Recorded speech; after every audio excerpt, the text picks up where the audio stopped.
petición. Día 37, grupos de gente no alcanzado. Grupos de gente no alcanzado. Hay diferentes agencias misioneras y grupos y proyectos misioneros de avance que están alcanzando y llegando a esos lugares donde no hay evangelio o donde hay personas, como mencioné ayer, que no tienen una clara presentación de quién es Jesús. Y uno de estos grupos, aparte de Operación Movilización, aparte de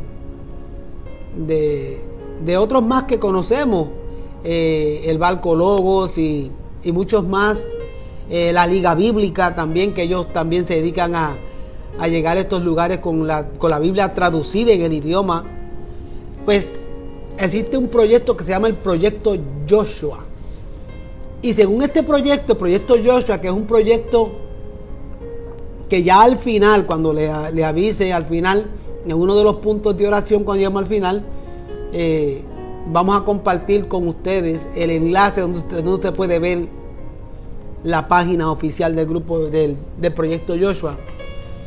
Según este grupo, Proyecto Joshua, más de 4,000 grupos de personas, y cuando hablamos de grupos de personas, no piense en cantidades pequeñas, en grupitos pequeños. Cuando hablamos de más de 4,000 grupos de personas, tienen poco acceso al evangelio o nada de acceso al evangelio. Y cuando hablamos de grupos, estamos hablando de comunidades gigantescas. Más de 4,000 grupos, entiéndanse por grupo, países, estados, naciones, comunidades completas, grupos étnicos, muchos grupos, más de 4,000 grupos, y en cada grupo pueden haber miles o millones de personas. O sea, cada grupo, son 4,000 grupos, pero en cada grupo estamos hablando de cantidades de personas que no tienen acceso al evangelio, o el poco que han tenido, o han tenido muy poco, y en muchos casos, como les había mencionado, lo que han recibido no es una información completa de quién es Jesucristo. Y estos 4,000 grupos representan en total un aproximado de 3 billones de individuos que nacerán, vivirán y morirán sin conocer con claridad quién es Jesucristo. 3.4 billones. O sea, esos 4,000, aproximadamente 4,000 grupos se dividen entre los 4,000, no sé qué cantidad en cada grupo, pero entre todos son 3.4 billones de personas que no han escuchado el evangelio, no han escuchado hablar de Jesucristo, no han tenido acceso. Así que es muy triste. Por lo tanto, la Biblia claramente conecta, oiga bien, conecta la Escritura, la Biblia claramente conecta la oración con la propagación del evangelio. Hay una conexión bien directa de la oración con la propagación, la proclamación del evangelio. La Biblia dice en el evangelio según San Lucas que cuando Jesús envió a los 72, lo primero que les dijo fue que hicieran es que oraran. Te va a ver ahora en el evangelio según San Lucas, Jesús envió a 72 a ministrar el evangelio, pero les dijo, lo primero que van a hacer es orar, pedirle al Señor. O sea que a través de la oración los obreros son enviados. Eso dice Lucas capítulo 10 versículo 2, y lo vamos a ver ahora. A través de la oración los obreros son enviados. Recuerda lo que les dije ayer les mencioné que nosotros le llamamos a los misioneros obreros internacionales, y obrero pues un trabajador, eso significa obrero, un trabajador. Entonces le llamamos obreros internacionales porque ellos van a estos lugares a evangelizar con su profesión. Llegan a estos países a trabajar como maestros, como enfermeros, enfermeras, doctores, ingenieros y diferentes otras profesiones. Llegan a estos países a trabajar, pero con la intención de compartir el evangelio y establecer y plantar nuevas iglesias, nuevas obras. Especialmente estos lugares no alcanzados que se pueden tomar años en lograr plantar una iglesia, porque primero tienen que evangelizar, y si son lugares cerrados donde el evangelio abiertamente no se puede predicar, tienen que compartirlo de manera clandestina, hacer grupos bien pequeños, ir compartiendo el evangelio y ir alcanzando almas para Cristo, y una vez las almas van siendo alcanzadas y transformadas y se van discipulando, ellos discipulan a otros, ¿ves? Y así es que la obra va creciendo. Y para que ellos puedan alcanzar esos grupos, tienen que llegar a estos países como obreros, y por eso le llamo obreros internacionales. Entonces Jesús mismo, ¿de dónde sacamos esa palabra? Esa palabra la sacamos de la Biblia, porque la Biblia es la que establece que los obreros son enviados a través de la oración. Lucas capítulo 10, versículo 2 dice: y les decía, ¿quién les decía? Jesús les decía: la mies a la verdad es mucha, mas los obreros pocos. Por tanto, rogad al Señor de la mies que envíe obreros a su mies. Ve cómo el versículo 2 del capítulo 10 de Lucas habla de que estos predicadores que salen al campo a alcanzar esas vidas que no conocen a Cristo, le llamamos obreros. ¿Ve? Obreros. Curiosamente, oiga bien,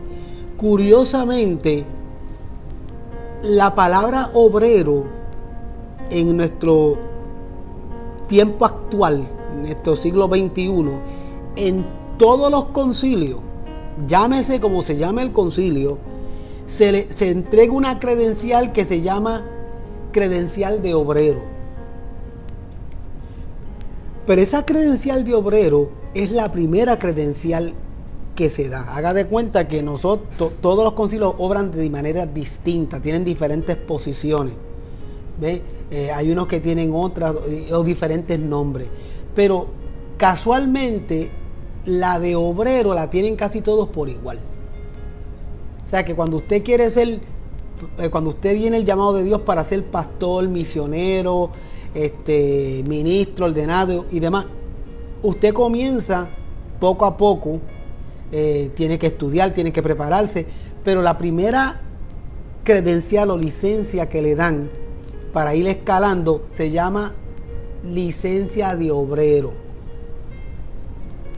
Sin embargo, la gente, pues es la primera y es la más bajita o la más pequeña, por usar así, pero porque así ellos lo quisieron establecer, y muchos hasta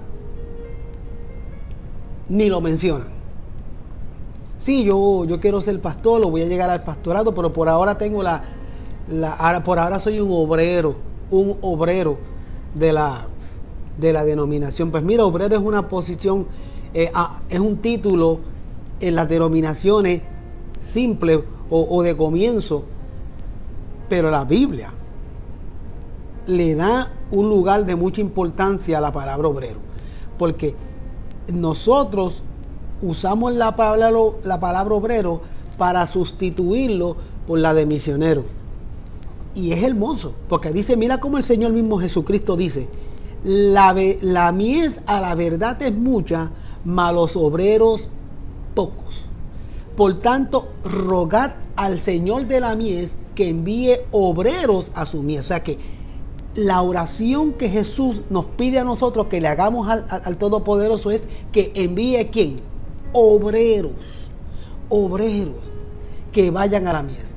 Aquí en toda esta área, desde California aquí hasta Texas, hay muchos lugares donde hay pues grandes plantíos de diferentes vegetales y demás. Y una de las cosas que enfrentan muchos de los trabajadores del campo, de los que van a la pizca a pisquear, es que no son bien pagados. Y son pocos los que hay. Y los pocos que hay no son bien pagados. Y muchos de ellos pues no cuentan con el permiso del gobierno para trabajar con toda libertad. Y ahora cuando vino la pandemia pues se vieron bien afectados muchos de estos plantíos, y hasta ustedes vieron por la televisión y las noticias cómo se perdían grandes cantidades de papas y de otros vegetales más que había que decomisarlos porque ya se habían echado a perder, porque no había nadie que piscara, no había nadie que fuera a la pizca a levantar esos frutos. Para que usted vea lo importante que es. Y entonces llegaron a acuerdos con Guatemala, con El Salvador, con Honduras, de darle visas de trabajo a personas interesadas en esos países que viniesen aquí a trabajar, a pisquear, a la pizca, entonces pudieran entrar y salir del país con permiso a trabajar en el campo, a levantar el fruto, pues porque necesitamos el fruto. Entonces nosotros no le damos la importancia de vida a estos trabajadores, cuando si nosotros tenemos vegetales en nuestras mesas y en nuestros refrigeradores y tenemos ese producto en los supermercados, es porque hay mucha gente que se van de campana a campana, de sol a sol, a levantar el fruto, a levantar los vegetales, a sacar la papa y todo lo demás que hay en el campo, van a pisquear. Y es un trabajo honorable, honrado de la tierra y hermoso. Y eso yo lo estoy mencionando porque eso es lo que queremos que usted entienda, lo que significa las misiones. Eso es lo que significa precisamente las misiones. Hay lugares en el mundo que nunca han escuchado el Evangelio, o han escuchado muy poco, o tienen una idea equivocada de quién es Jesucristo. Y los obreros, los misioneros, los obreros, son este grupo de personas dispuestas, apoyados y respaldados por nuestras denominaciones, para que vayan a trabajar. Y ellos van, más allá de levantar el fruto, ellos van a sembrar las semillas del Evangelio. El fruto lo veremos más adelante. Algunos siembran y otros recogen el fruto. Y estos obreros van a levantar el fruto. Por lo tanto, si usted es un obrero, no importa de qué denominación, siéntase contento y siéntase orgulloso, porque la palabra obrero es parte de la palabra del Señor, es parte del ministerio. Y Jesús le da una importancia tan grande al obrero que él dice, cuando vayamos a enviar gente al campo, pidámosle a Dios que no envíe esos obreros solitos, sino que envíe más obreros, porque es mucha la mies. El campo está lleno de frutos y en muchos casos hay campo para sembrar, pero no hay obrero.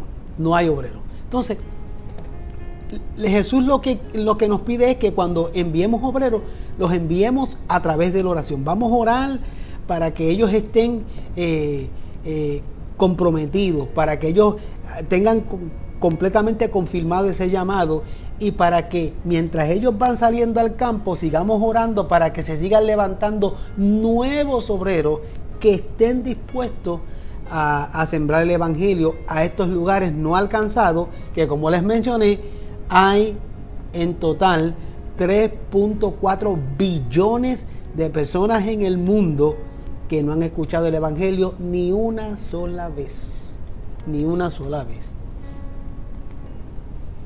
Así que nosotros oramos por ellos para enviarlos y para que se envíen más. Además, cuando nosotros le oramos al Señor, cuando nosotros enviamos obreros a través de la oración, eso también implica puertas abiertas. Colosenses 4, versículo 2 al 4 dice: perseverad en la oración, velando en ella con acción de gracias, orando también al mismo tiempo por nosotros, para que el Señor nos abra puerta para la palabra, a fin de dar a conocer el misterio de Cristo, por el cual también estoy preso. Fíjate, tenemos que orar para enviar obreros, y tenemos que orar para que Dios abra puertas, o sea, hayan oportunidades para predicar la palabra. ¿Ve cómo dice el versículo 3 de Colosenses?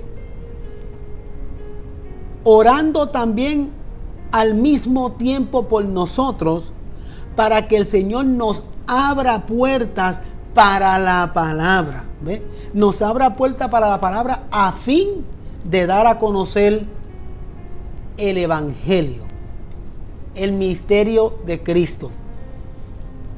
Pero para ello tenemos que hacer lo que dice el versículo 2. Perseverad en oración, velando y en ella con acción de gracias. Hay que estar orando, hay que estar alerta y tenemos que darle gracias al Señor.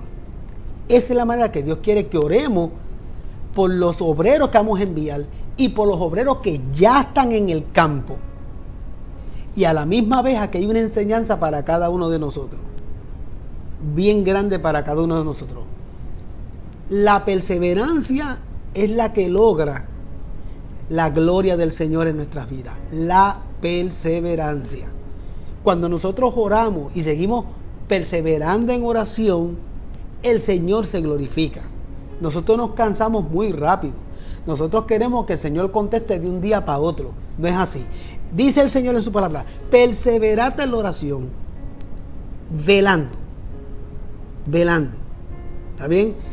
Es orando y velando con acción de gracia. O sea que hay tres cosas importantes, tres acciones importantes que usted tiene que envolver en su oración. Una, perseverancia. Dos, usted tiene que estar alerta, tiene que estar velando. Y número tres, usted tiene que darle gracias a Dios. Haya Dios contestado o no haya Dios contestado, usted tiene que darle gracias al Señor. Y en uno de las tres nosotros muchas veces nos colgamos. Muchas veces oramos e insistimos en nuestra oración, pero no estamos pendientes, no estamos velando. Y en la mayoría de las veces se nos olvida darle gracias al Señor. Donde más nos colgamos es en las tres. Porque nos cansamos de orar rápido. Nos cansamos de orar rápido. Hay una expresión, como dicen me encanta como dicen los mexicanos: no quite el dedo del renglón. ¿Ve? Usted no quite el dedo del renglón. Usted manténgase perseverando en oración. Usted no ha visto la transformación en su familia, no ha visto la transformación en su petición, o no ha visto la contestación de su petición, no ha visto el milagro hecho en su vida. Lo que sea que usted esté pidiéndole al Señor, no quite el dedo del renglón. Persevera en la oración, alabado sea Dios, y mantente alerta. Perseverad y mantente alerta. ¿Está bien? Hay que estar pendiente. No se le puede dar lugar al enemigo que tome ventaja. Por eso es que perseveramos en la oración, estamos velando y dele gracias a Dios de antemano. Señor, gracias porque yo sé que restauraste. Señor, gracias porque sé que el milagro está hecho. Dándole gracias al Señor. Y como esta noche estamos hablando de los países no alcanzados, vamos a darle gracias a Dios. Y vamos a insistir en la oración para que Dios envíe obreros, para que los que ya están allá sigan ministrando. Vamos a estar pendientes de ellos. ¿Cómo estamos pendientes de ellos? Con nuestro sostenimiento. Eso lo vamos a explicar durante la semana, pero déjame adelantarle algo. De la manera que usted vela por el bienestar de esos misioneros y de esos obreros que están en el campo, es sosteniéndole. No podemos abandonarlo. Hay que orar y hay que sostenerles. Hay personas que oran pero no sostienen. Los abandonan a su suerte. No. Y eso nos ha pasado a muchos en diferentes otras experiencias. Hay cosas que a uno no le gusta decir, pero hay que decirlas. Hay cosas que a uno no le gusta decir, pero hay que decirlas. Porque muchas veces nos tiran al campo, nos tiran al ruedo, entonces nos dejan solos. Entonces hay que orar, pero hay que velar, hay que estar pendiente cuáles son sus necesidades, qué está pasando, porque para hacer un trabajo efectivo tenemos que estar bien. Entonces hay que orar, hay que velar y hay que darle gracias al Señor. Y muchas veces que cuando vamos a verificar qué está pasando, ya es tarde. ¿Ves? No, hay que estar pendiente. Entonces en el versículo 3 oremos para que se abran puertas. Señor, hay lugares donde no hay evangelio, abre las puertas de alguna manera o de otra, para que podamos enviar un obrero, para que se predique la palabra. Y dice el versículo 4, para que se manifieste, para lo que manifieste como debo hablar. O sea, que tenemos que predicar la palabra del Señor, el misterio de Cristo, por el cual también estoy preso, para que lo manifieste como debo hablar. O sea, para que predique y lo enseñe y hable de él como debo de hacerlo. Y este versículo 4 es importante porque les había mencionado que mucha gente han escuchado hablar de Jesús, pero no de la manera correcta, o tienen un mal concepto, o tienen una mala presentación. Entonces Pablo está diciendo, mira, yo por predicar el evangelio hasta preso yo he ido, hasta preso yo he ido y hasta preso yo he estado. Señor, abre las puertas para predicar el evangelio, pero para que lo hable y lo predique como debo predicarlo. O sea, como tiene que ser, como debe ser, como dice la Escritura. Y tenemos que orar por eso. Además, tenemos que orar, aparte de que se abran puertas, para que los testigos sean fortalecidos con poder. ¿Está bien? Para que los testigos sean fortalecidos con poder. Los invito a Efesios 6, 19 y 20. Efesios 6, 19 y 20 dice: y por mí, a fin de que al abrir mi boca me sea dada palabra para dar a conocer con denuedo el ministerio del evangelio, por el cual soy embajador en cadenas, que con denuedo hable de él como debo hablar. ¿Ve? Esos dos versículos confirman el versículo que leímos de Colosenses 4. ¿Ve? Es la misma información. Dice: oren por mí, porque el apóstol Pablo es un testigo del evangelio. Dicho sea de paso, se considera al apóstol Pablo el último apóstol del evangelio, porque uno de los requisitos para ser apóstol, como los 12 apóstoles del maestro, uno de los requisitos para ser apóstol es el testigo ocular de la resurrección de Cristo. Los 12 apóstoles fueron testigos oculares, literales, de la resurrección de Cristo. Conocieron a Jesucristo antes de ir a la sepultura y después que salió de ella. Y eso es lo que los hace a ellos ser los apóstoles originales, los que enseñaron e interpretaron con rectitud y adecuadamente la profecía del Antiguo Testamento. Por eso es que la enseñanza de la iglesia, la enseñanza de nosotros los evangélicos, está fundamentada sobre como dice la Biblia, sobre la doctrina de los apóstoles y los profetas.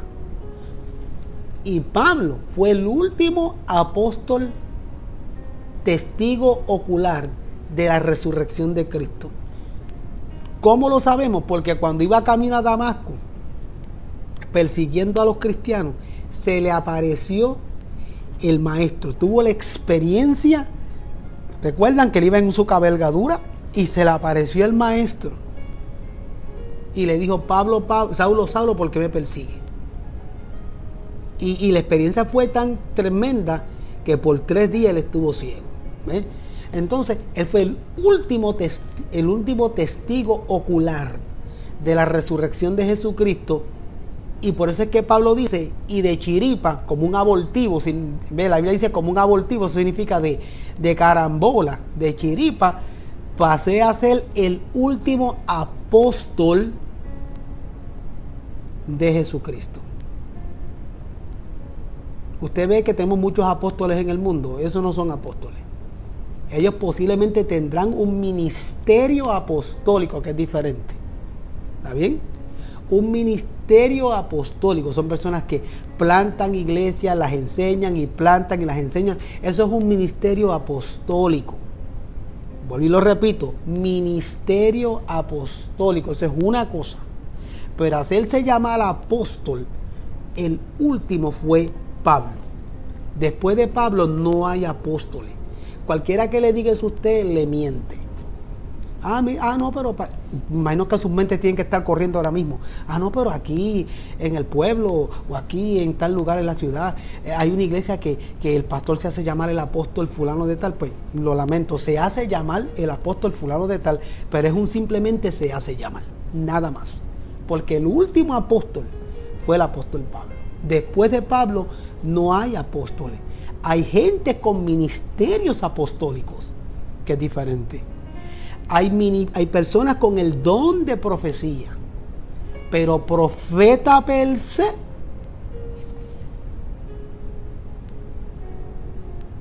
ya eso terminó. Son ministerios que tuvieron su tiempo y que Dios los usó con un propósito particular para establecer y fueran los escogidos de escribir, enseñar y establecer la doctrina de la iglesia.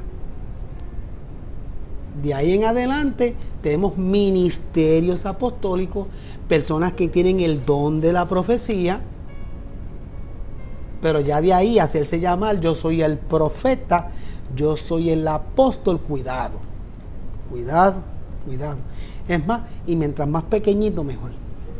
Es mejor que me llamen pastor o que soy un obrero y ya, porque al final del día la gloria es del Señor. Entonces Pablo era testigo y como testigo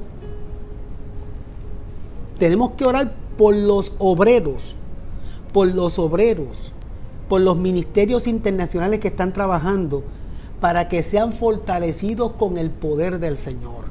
Porque con el poder del Señor, con el poder del Espíritu Santo, es que ellos van a poder perseverar y enseñar. Entonces dice el versículo 19, mira cómo dice Pablo, y por mí, a fin de que al abrir mi boca, al fin de que al abrir mi boca me sea dada ¿qué? Palabra para dar a conocer con denuedo. Si usted tiene la Biblia abierta conmigo,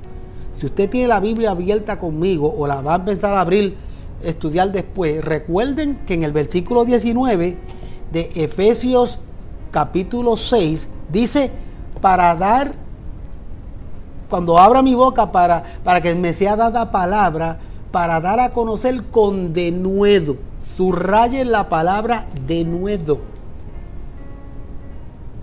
Denuedo. Eso es bien importante, porque denuedo habla de manera veraz, de manera articulada, de manera clara, de manera convincente. Yo tengo que dar a conocer el evangelio de Jesucristo y tengo que predicarlo con denuedo. Denuedo implica veracidad, implica cuidado, ¿ve? Bien articulado, bien establecido, con toda claridad. Con toda claridad. Eso decía el apóstol Pablo. Hay muchos ministerios por ahí locos, muchos, que usted pasa de frente a correr por usted y empiezan a hablarle, no sé, yo siento, yo creo, me parece, como que eso no es denuedo, eso no es claridad. Lo que hay que predicar es el evangelio de Jesucristo, y ya tenemos el evangelio de Jesucristo. Lo que tenemos que conocer, si ya lo tenemos y lo conocemos, pues vamos a transmitirlo. Entonces Pablo está diciendo, oren por mí para que reciba fortaleza y poder de lo alto para predicar con denuedo el evangelio. ¿Está bien? Y el versículo 9, por el cual soy embajador en cadena. O sea, él vuelve y repite, por predicar con denuedo y con claridad del evangelio, eso me ha llevado a mí a estar en la cárcel. Me ha llevado a mí a ser un embajador en cadena, a ser un embajador perseguido. Y vuelvo y repito otra vez, que con denuedo hable de él como debo hablar. ¿Ve? Repite por segunda vez, versículo 20. Que con denuedo hable. Entonces, al igual que el versículo de Colosenses, como debo de hablar. ¿Te ve? ¿Se fijaron? O sea que Pablo es insistente en decir, hay que predicar con denuedo y tengo que hablar como debo de hablar. Como debo de hablar. Los otros días escuché un programa de análisis político que me gusta escucharlo de vez en cuando. Y no voy a hablar de política, simplemente quiero usar un ejemplo. Y alguien que criticó al analista, el analista dijo, porque el que lo criticó le dijo no sé ni cuántas cosas, y le dio a entender que él no sabía de lo que hablaba. Y el analista le dijo, a mí me da autoridad para hablar el hecho de que yo sea abogado, de que haya estudiado ciencias políticas, de que sea profesor de política y de leyes en la universidad. He estado analizando política por tantos años. Soy un escritor de columnas de análisis político en los periódicos. He sido representante y le menciono unas cuantas posiciones más que no quiero mencionar para que no sepan quién es. De posiciones políticas. Entonces él dice, lo que me da mi credencial, la autoridad para hablar y analizar sobre este tema es todo lo que yo les mencioné. Entonces, esto lo estoy usando como ejemplo para que entiendan que Pablo predica lo que debe de hablar y enseña con denuedo la palabra de Dios. ¿Y quién le da a Pablo esa autoridad? Número 1, se la da el Espíritu Santo. Número 2, se la da el conocimiento bíblico que él tiene, porque él era un fariseo, conocía muy bien la ley. Número 3, él fue educado a los pies del maestro Gamaliel, un teólogo del Señor. Y podemos seguir mencionando muchas, la experiencia que tuvo cuando iba camino a Damasco, que vio y fue testigo ocular de la resurrección de Jesucristo. O sea que Pablo tiene suficientes credenciales para poder predicar el evangelio con denuedo como debe de ser, porque él tiene el conocimiento, él tiene la experiencia, él tiene la vivencia y él está totalmente convencido de su Salvador. Hay mucha gente que no se preparan, es más, no creen en la preparación. Esta lo critican. Usted lo ve predicando. ¿Para qué tanta teología? Habla lo que el Espíritu te da. No, el Espíritu te da de lo que tú tienes. No tienes arte de magia. No, el Espíritu te trae dice el libro de Juan, el Espíritu te trae a la memoria de lo que ya tú tienes. O sea, tú tienes que ser un hombre de oración, o una mujer de oración, un hombre de lectura bíblica, un hombre que se dedique a conocer el evangelio. Y añádele a eso la experiencia del nuevo nacimiento, la primera experiencia de resurrección, la plenitud del Espíritu Santo y el conocimiento que el Señor te dé en su palabra. Todo eso combinado te va a permitir a ti con convicción predicar con denuedo el evangelio como se debe hablar. Pero son muchos los que predican fuera de contexto, no entienden lo que se está enseñando o lo que se está predicando. Mira, cuando uno va a predicar de algo, uno no dice todo lo que uno sabe del libro. Pero para usted estar seguro de hablar con denuedo lo que debe de hablar, usted debe de conocer el contexto histórico completo de la cita bíblica que usted tomó. ¿Para quién fue escrito el libro? ¿Cuándo fue escrito? ¿Bajo qué circunstancias? ¿Cuál fue el propósito? Y al usted conocer bien el libro de la Biblia, usted va a poder interpretar de manera apropiada y aplicar de manera apropiada. Entonces Pablo tenía esa autoridad. Y esa es la razón por la cual le mandamos a prepararse. Ahora, si usted no tiene el llamado de Dios para ser un pastor, un ministro, un obrero, está bien. Pero igual todos somos responsables de estudiar y de leer la Biblia. Entonces usted no tiene que irse si usted no tiene ese llamado o no tiene el tiempo, no tiene el dinero o no tiene, por decirlo así, la capacidad o la habilidad de dominar la letra, la lectura, la escritura y ese tipo de cosas, pues por alguna razón particular, eso no importa. Con usted leer y escuchar la palabra constantemente, usted se capacita para poder predicar con denuedo, con claridad, el evangelio. ¿Y quién te va a respaldar? El poder del Espíritu Santo. ¿Está bien?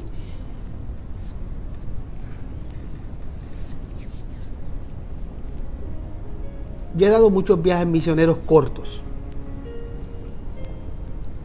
Lo importante de los viajes misioneros cortos son, y todas las iglesias deben de promoverlo, es porque en un viaje misionero corto, de 2 semanas, 3 semanas,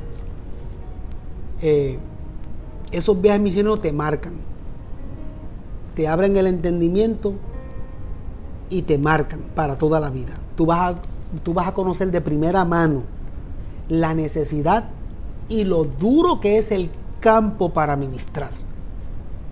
Y muchas iglesias organizan viajes cortos. Aparte de las agencias misioneras que le mencioné, las iglesias locales organizan viajes cortos, ¿cierto? Mira, este año va un grupo de jóvenes para República, un grupo de jóvenes para Venezuela, un grupito de jóvenes para Colombia. Y muchos se apuntan en el viajecito y muchos van de manera turística. Vamos a hacer esa es la neta. Muchos van pues de manera turística, pues me voy a meter en el bonche. Y allá van. Y van por ir a sacarse fotos, decir que viajaron y demás. Pues está bien. En el proceso, Dios se glorifica. Porque en esos viajes cortos misioneros, usted viene marcado.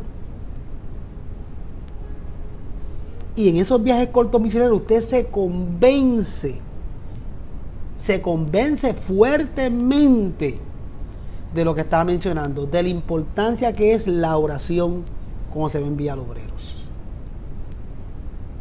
Porque una experiencia corta, eso es lo que te permite ver, entender y comprender la necesidad y lo duro del trabajo.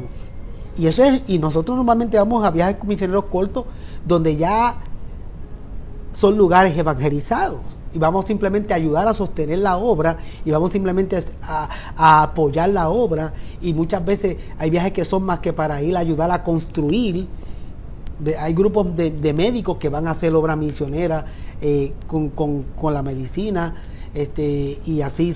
Y yo he hecho muchos viajes cortos de eso, muchos yo he sido parte y muchos los he organizado yo a través de muchos años, y hemos llevado medicinas y hemos llevado de todo. Entonces en esos viajes cortos, cuando uno va a lo que va, uno se convence de la importancia de la oración, porque en esos viajes cortos nos hemos encontrado con muchas situaciones. Mientras nosotros predicábamos, mira, yo he estado predicando en Nicaragua, en la República, he estado en Venezuela, en Inglaterra, en muchos lugares. Hacia la prisa he estado, son muchos lugares que yo he estado. Pues yo he estado en muchos países predicando el Evangelio. Y mientras yo predico el Evangelio, en los diferentes países que he ido, me he encontrado con diferentes experiencias. Por ejemplo, cuando estuvimos predicando en Nicaragua, que yo he ido 2 veces a Nicaragua a predicar, en una de las campañas encontramos resistencia de parte del gobierno. ¿Está bien? Entonces los militares se nos metieron al culto a chequear qué estamos haciendo, a ver qué estamos diciendo. ¿Ves? Entonces, o sea que mientras nosotros predicamos la palabra de Dios, tratando de alcanzar vidas para Cristo, uno se va a encontrar, yo y todos los que andamos en el grupo nos encontramos con resistencia. O sea, con una grande y tremenda oposición. ¿Cuál es la resistencia y la oposición que encontramos? Pues mira, eso incluía, yo recuerdo un viaje que fuimos al Perú, y en el Perú unos cuantos de jóvenes se nos enfermaron. Eso incluye enfermedades. O sea, personas se nos enfermaron. Cuando fuimos a Venezuela, personas se nos enfermaron. ¿Ves? Porque uno se enfrenta a eso. De hecho, nosotros vamos vacunados y vamos preparados, y con todo y eso uno se encuentra muchos peligros, y uno de los peligros puede ser la enfermedad, otro puede ser las autoridades, como me pasó en Nicaragua, y en otra puede ser, como me pasó 2 veces en la República Dominicana, ataques espirituales. Cuando fuimos a la República Dominicana, que yo he ido tal vez 7, 8 veces, pues en todas me he encontrado oposición, pero en dos específicos viajes de eso recibí muchos ataques espirituales. Recuerdo que estaba predicando en una iglesia, anda conmigo otro evangelista, y éramos 2 personas. El evangelista que andaba conmigo era al revés, yo andaba con él. El viaje misionero era de él y él me invitó a mí, yo lo acompañé. Pero una noche me dejó predicar a mí, y mientras estoy predicando se me mete una bruja en el templo. Y aquello fue una experiencia horrible, y Dios nos dio la victoria. En otro viaje misionero que voy con un grupo de jóvenes, si tuviera la cantidad de ataques espirituales que recibíamos, era tremendo la oposición. Pero aún con todo y la oposición, con todo y los ataques espirituales, de hecho recuerdo una noche que nos fueron a atacar con palos y piedras, un grupo grande de jóvenes, mientras cuando íbamos a empezar a predicar, ellos estaban listos para atacarnos. Una de las noches se fue la luz en una de las canchas que estamos predicando, y empezaron a tirarnos piedras y botellas, y a mí ninguna me llegó a tocar, pero sentí como me pasaban por el lado. Y hermanos sí cogieron su buena pedrada, su buen botellazo. Fue terrible. A mí no me tocó ninguna, gloria al Señor, pero nos enfrentamos a eso, ¿sabes? Manifestaciones demoníacas, ataques de la comunidad, de alguna manera esa presión que viene de parte de las autoridades, porque los militares a veces se meten a ver qué tú estás diciendo. Digo, cuando el país es comunista o socialista, en este caso me pasó en Nicaragua, y algunos de los muchachos se enfermaban, le caía mal la comida, o simplemente era un ataque del maligno, y se daba mal de estómago, y le daba fiebres y vómitos y todas esas cosas, y nosotros nos asustábamos, especialmente si estábamos dentro del Amazonas. Pues ¿qué vamos a hacer? Y el temor de ser picados por algún insecto que no conozcamos, qué reacciones pudiesen haber, aun cuando íbamos vacunados. O sea que uno se encuentra en mucha oposición, y esos son viajes cortos. Ahora imagínese usted lo que están allá constantemente en algún lugar peligroso predicando el evangelio. Y aún así, Dios se glorifica de manera maravillosa. Mucha gente son salvas, mucha gente son transformadas, y mucha gente le entregaban el corazón a Cristo. Nos vestíamos los muchachos, yo nunca llegué a hacer eso, pero muchos de ellos se llegaron a vestir de muñequitos, de muñequitas, para alcanzar a los niños y llevarle dulces, ¿sabes? Y antes de la campaña hacíamos diferentes actividades para llamar la atención del pueblo, que vinieran a escuchar el evangelio. Mucha oposición, y había que hacer de todo, y pudimos ver gente siendo libertad de atadura, pudimos ver sanidades. Yo pude ver literalmente una niña levantarse de un sillón de ruedas. Yo pude ver dos niños mudos ser sanados, y yo ser testigo de eso, testigo ocular. Ahí yo estaba. Yo vi muchas sanidades, muchas liberaciones, y muchas vidas salvándose. ¿Por qué? Porque cuando nosotros fuimos enviados a esos viajes cortos misioneros, había una iglesia que nos sostenía a nosotros en oración. nos sostenía en oración. Nos sostenía en oración. Y también muchos jóvenes logramos ir para ese viaje y para esos viajes cortos, porque la iglesia nos sostenía en oración y económicamente nos sostuvieron. Cuando yo empecé a dar esos viajes misioneros cortos, yo era un estudiante de escuela. Estaba en mi primer año, mi segundo año de universidad. Yo no tenía ni trabajo, pero hacíamos de todo, desde venta de alimentos, car wash y muchas cosas para reunir dinero y reunir dinero para nuestro ticket y para nuestras vacunas y para todo lo que necesitábamos llevar. Y Dios siempre proveía. Cuando en el 89 fui a Inglaterra por un mes a predicar el evangelio, un pasaje que usted sabe que cuesta mucho dinero. El viaje costaba un poquito más de $1,500. Y yo era un chamaco. Pero Dios me sostuvo. ¿Cómo? O hicimos actividades y los hermanos donaban. Entonces pusimos cartelones en la pared de la iglesia con los nombres de los que íbamos a ir. Diferentes cartelones. Y tenía el cartelón dibujado un termómetro. Entonces, según iba entrando dinero que los hermanos aportaban, íbamos coloreando de rojo el termómetro hasta que llegáramos al tope. Y la gente daban específicamente para alguien. Habíamos en ese viaje creo que 18. Entonces la gente venían y aportaban. Hay algunos que aportaban para todos. Entonces dividía lo que ellos daban entre todos. Pero la mayoría eran específicos, ¿ves? Entonces si yo hacía un trabajo y traía el dinero, me coloreaban el termómetro. Si hacía una venta, y lo que yo hiciese hasta que llegara al tope.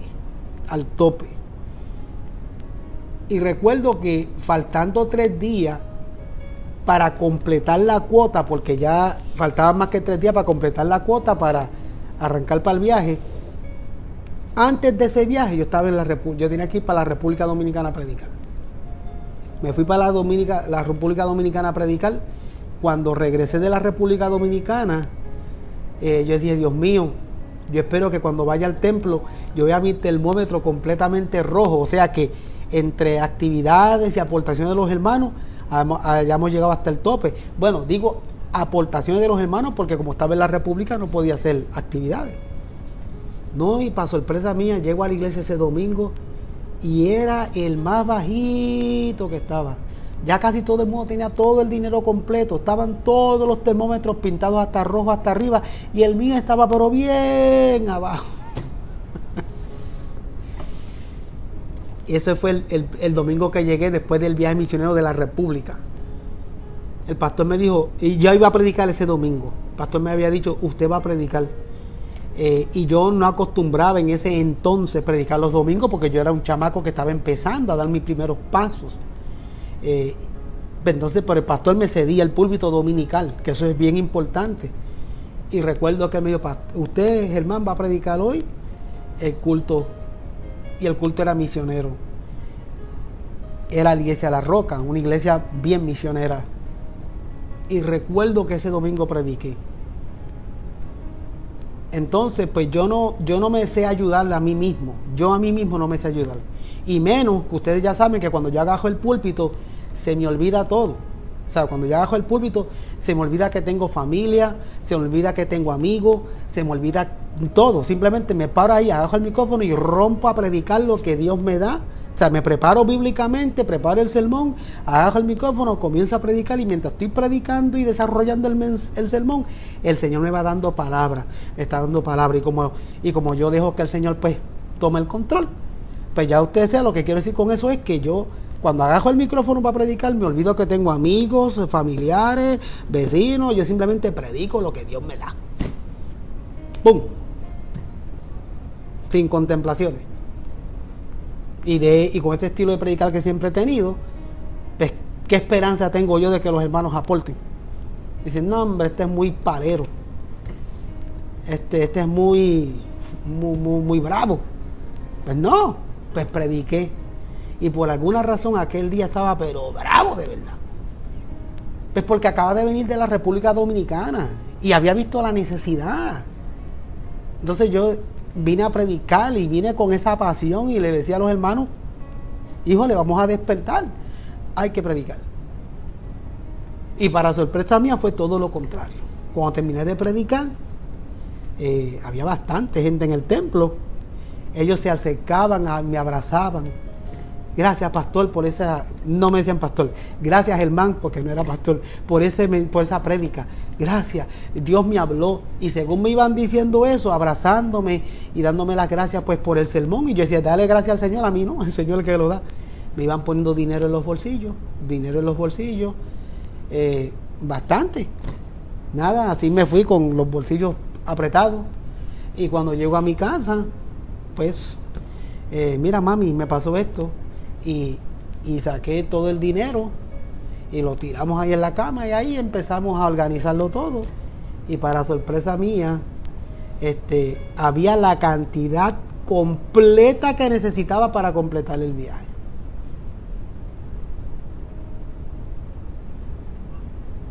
Y $100 extra. Así obra Dios. Me fui al viaje, me fui con los $100. Lo único que llevé extra fueron $100 porque el viaje tenía todos los gastos pagos. Había que, si uno llevaba dinero extra por cualquier cosita, a veces uno quiere comprarse alguito, pero estaba todo cubierto, desayuno, almuerzo, comida, estadía, todo. No había que preocuparse mucho por lo demás. Y yo no tenía más dinero, solamente $100. Y entonces mi mamá me decía, pero tú vas a ir más que con $100, pues eso es lo que tengo.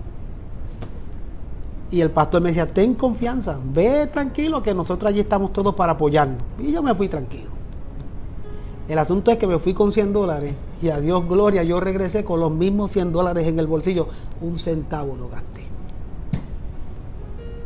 ¿Y por qué, pastor? Bueno, porque en la primera noche que fuimos al campo, nos pusieron frente a un templo a que nos presentáramos los unos a los otros, o sea, que nos presentáramos al pueblo.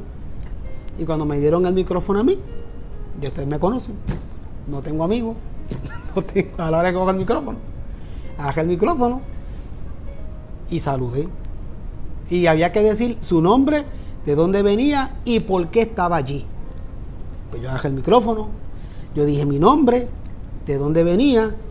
Y cuando dije por qué estaba allí, cuáles eran mis razones para estar allí predicando, cuando hablé de eso, pues de la manera que lo dije, para la gloria del Señor, porque ni me acuerdo, caí en gracia en el corazón de la gente.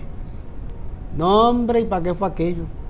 Gracias a esas palabras, no solamente me beneficié yo, sino el grupo que andaba conmigo. Porque aquellos hermanos de aquella iglesia donde nos quedamos a dormir, porque dormíamos en los cuartos de los niños de la iglesia, en matres en sleeping bags. Y nos trataron como reyes. Y toda la gente llegaban, ¿y dónde está el joven predicador? Y allá me llevaban regalos. Y me invitaban a la casa a comer y tenía que hablar con el líder del grupo, sacar los permisos. No, hombre, y yo regresé. Y cuando íbamos a evangelizar, por las casas, a las calles, cuando nos parábamos a descansar, sí, recuerdo que en un par de ocasiones me quedaba mirando a algo. Recuerdo que llegué a una tienda de helado, entraron los muchachos creo que a comprar agua, y yo me quedé mirando los helados, pero qué sé yo, me quedé mirándolos porque después eran de otro país. Y rápido que me vieron mirando los helados, me compraron uno. Entonces yo tenía que tener cuidado. Y entramos a otra tienda a acompañarlos y yo mirando así mirando los artículos, lo que ellos hacían, lo que iban a hacer. Y cada vez que yo miraba algo, ellos me lo compraban. Entonces para regresar para acá vine con sobrepeso en la maleta de tanta bendición que Dios me dio. Así es Dios. Así es Dios, ¿ves? Aún Dios se glorifica en todo. Y en ese viaje corto, yo vine impactado. Tan impactado vine que después de ese viaje, yo no sé ni cuántos viajes cortos yo hice, pero hice montones. El último que hice, lo hice hace 2 años, que estuve en Tijuana, predicando recién operado de los ojitos. Y como soy pastor de iglesia, pues me he aguantado en los viajes, pero acostumbraba a hacer muchos viajes cortos por muchos años. Por muchos años. Porque los viajes cortos te enseñan la importancia de los misioneros. Te enseña la importancia de los misioneros. Y la oposición que hay. Y eso significa que cuando uno comprende eso, uno se compromete a orar por ellos y uno se compromete a sostenerlos. Orar y sostenerlos. Y yo aprendí algo bien importante de quien fue mi pastor que me enseñó las misiones. Hay 3 maneras de ir al campo misionero y de ser parte del grupo de los no alcanzados. ¿Cómo usted puede ayudar a los no alcanzados? Bueno, por alguna razón no podemos ir a Corea del Norte, no podemos ir todos a Turquía, no podemos ir todos a Irán, no podemos ir todos a esos países que están en el otro lado del mundo, que son comunistas, que son socialistas, que el evangelio es prohibido. No todos podemos ir. Pero hay quienes se preparan con el llamado de Dios para ir. Pero ¿cómo yo puedo ser parte de eso? Orando por ellos. O sea, yo tengo que estar comprometido a orar por ellos.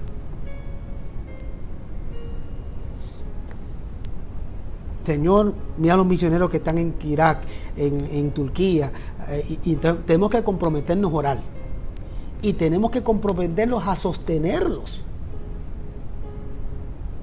Este año 2020 que cerró, la Alianza Cristiana y Misioneros solo de Estados Unidos, entre todas las iglesias aliancistas que hay en Estados Unidos, logramos levantar y recaudar $60 millones para sostener los misioneros. Y usted dirá, wow, 60 millones. Si usted supiese que no da. Son tantos los misioneros que tenemos, porque nosotros los sostenemos, ¿sabe? Ellos salen allá a predicar, y ¿quiénes son los que sostienen esos misioneros desde acá? Nosotros. Unas iglesias dan más, otras iglesias dan menos, pero entre todas las iglesias aliancistas, este año logramos, el 2020 que cerró, llegar hasta $60 millones para sostener los misioneros que están predicando el evangelio donde no hay evangelio. ¿Te ves qué hermoso es el Señor?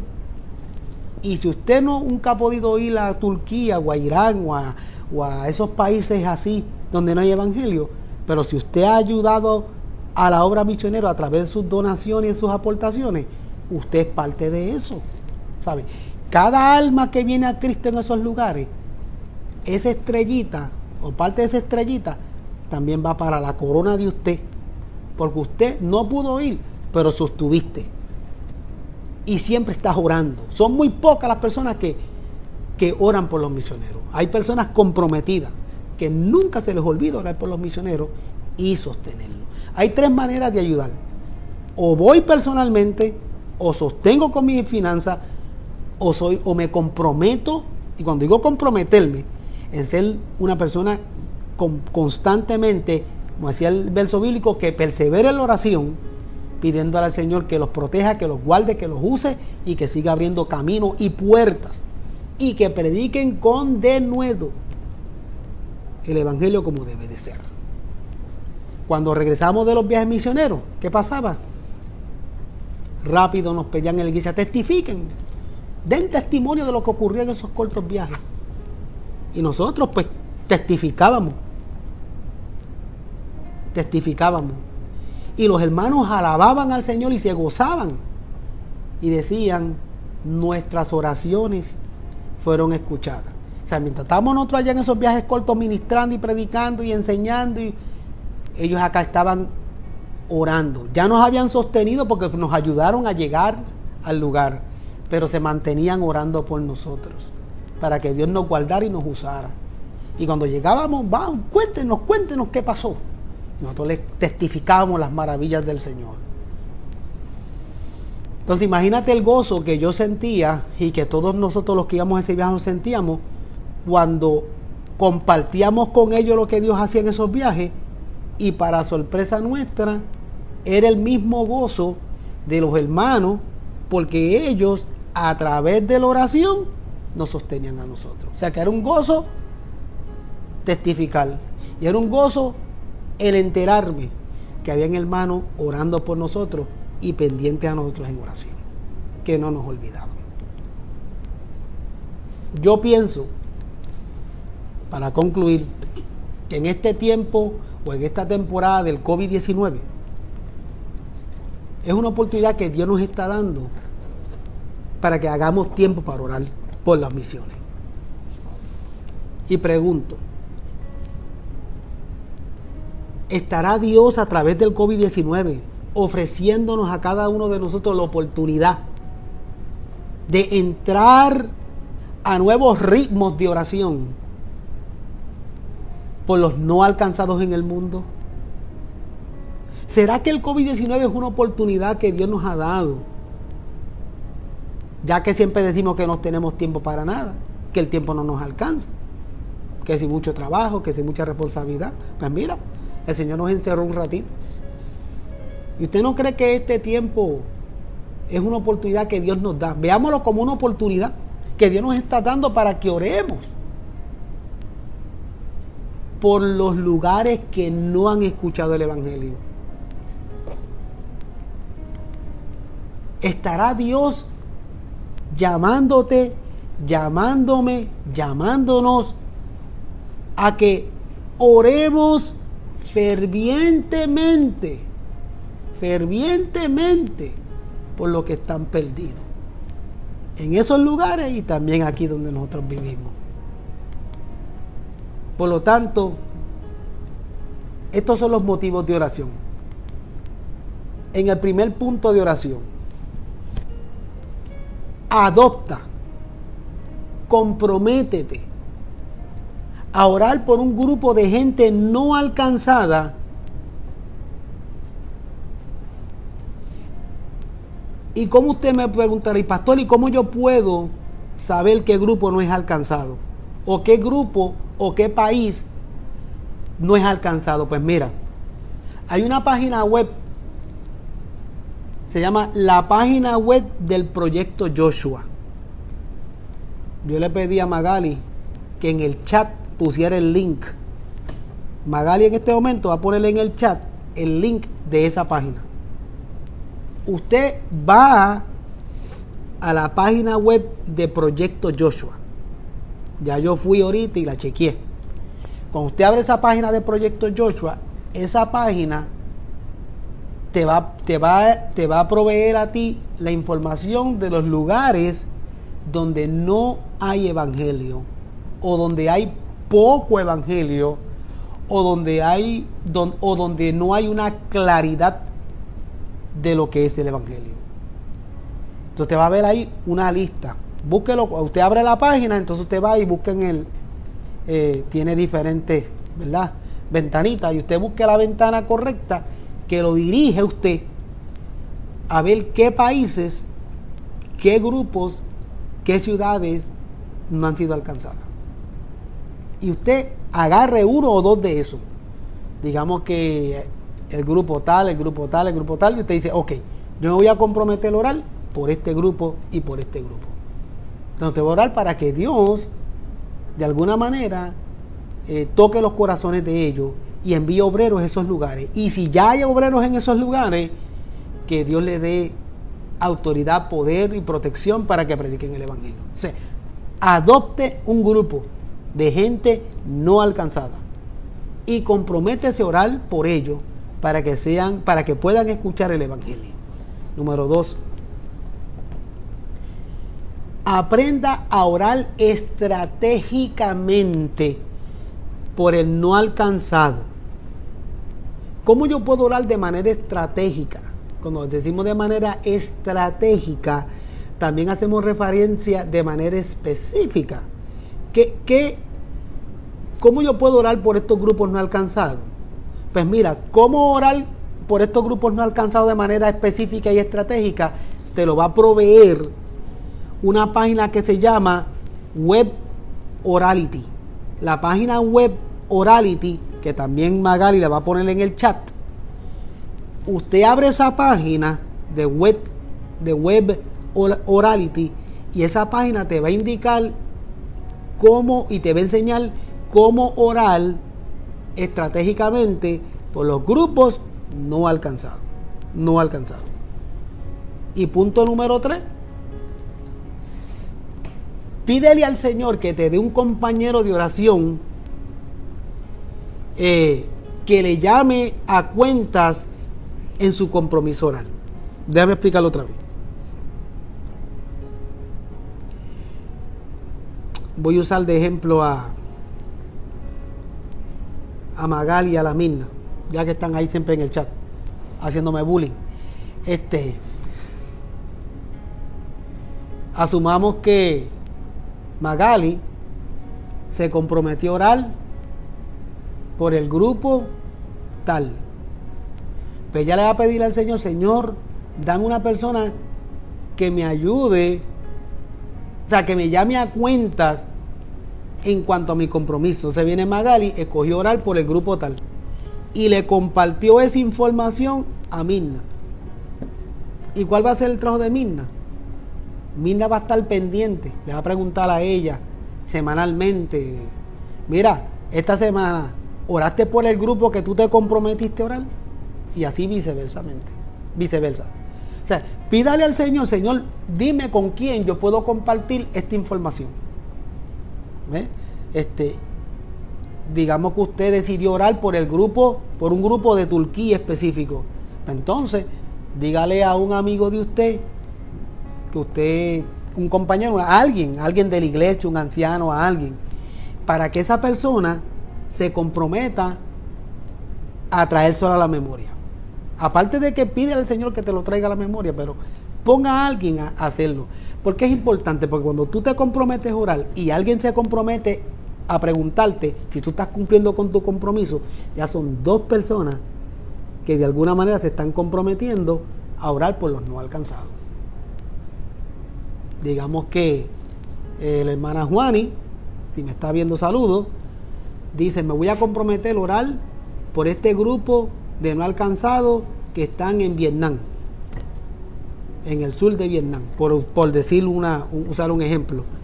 Y la hermana Juani le dice a la hermana Carla Morales: Carla, semanalmente o de cada 2 días, pregúntame o acuérdate de preguntarme si estoy orando por el grupo por el cual yo me comprometí.